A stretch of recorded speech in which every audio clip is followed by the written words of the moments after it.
Hello everyone, welcome to the MES tool release highlights for winter 2025. Today I'm excited to walk you through the key features and updates in the latest release of the MES Model Examiner, or MXAM for short, which is your guide to better modeling. My name is Tamanna Parveen and I am a software engineer for MXAM. I'm very happy to present the highlights of our tool, MXAM 10.4, which comes with some great improvements and features. So let's take a look at the release highlights for MXAM 10.4. With this release, MXAM now supports MATLAB 2024b and TargetLink 2024b, so as to stay up to date with the latest updates to better meet your needs. We have also added suggested solutions in MXAM findings. So as to make the process of correcting models easier, MXAM now offers solutions for findings that are marked as failed directly in the finding details view. This ensures a smoother path to compliance, and we will take a look at this in the tool shortly. Additionally, of course, as always, we have new checks to cover the MISRA AC SLSF 2023 document and the MAV 5.0 document.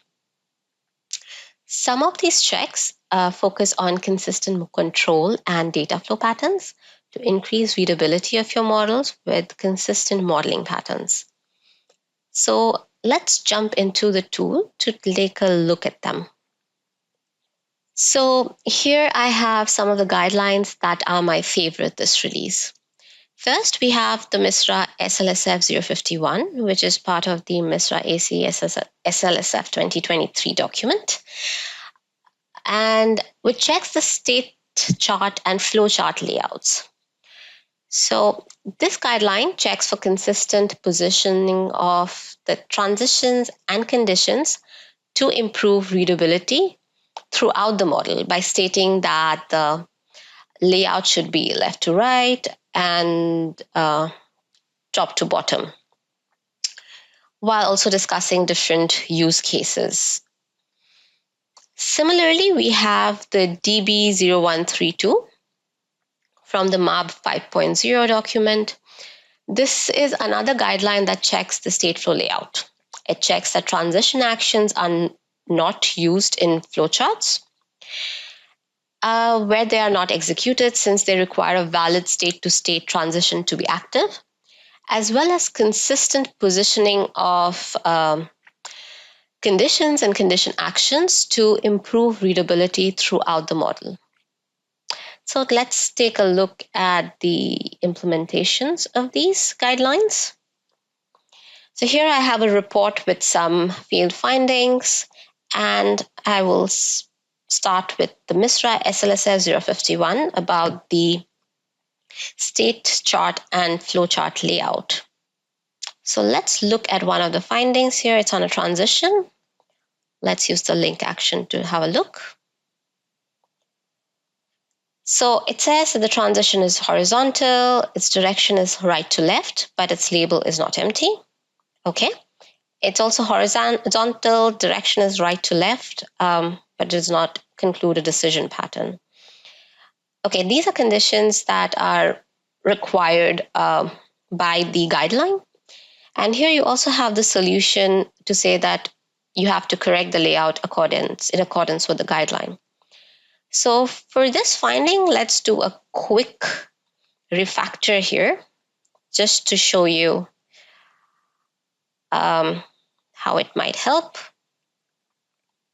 So let's just do that. Let's put it here, perhaps. And I will rerun this check to see if this finding is now fixed. Yep, and now we just have 3 more findings and none of this one, which we fixed by the formatting. Next, we can take a look at DB0132, which checks that, for instance, the transition action should be avoided in favor of condition action. So it's talking about this transition. And again, if you replace it and format the state flow as required by the guideline, you will then have a passed finding here. Let's try that. We will replace it with a condition action and rerun this.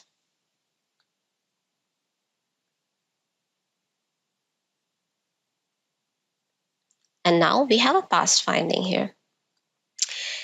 Okay, now let's look at another one of my favorite guidelines, which is the MISRA SLSF 031. It is also part of the MISRA AC SLSF 2023 document, and it talks about the data flow and block orientation. So it ensures that the data flow in a model should be from left to right. So block should be left oriented, but it also has the condition that certain blocks can have right to left orientation if they are in a feedback loop. Additionally, it states that parallel blocks should be ordered from top to bottom. So quite a few layout criteria are described here, and we can also take a look at how this looks. Let's jump back into the report, and here we have the data flow and block orientation. Let's first take a look at the MES SLSF 2500, which says that the orientation of this block, which is here, the switch block, is left, and it's located inside a feedback part of a loop, but it is not listed in the check parameter of allowed feedback blocks. Fair enough. If a block needs to be inside a feedback loop and has to be oriented left, it needs to be present in the check parameter. So we have the solution here as well to set the orientation as required by the guideline. We have additionally another finding about the signal flow direction. So let's take a look at this one. So here we have the finding on the signal flow between the source block and the destination block of the line. And it is not from top to bottom. And we have to then correct the flow of the signal. So I will do that by using MES Moore's auto layout feature. So let's try that now. Okay, I will right click, auto layout. Nice, let's rerun this one. Okay.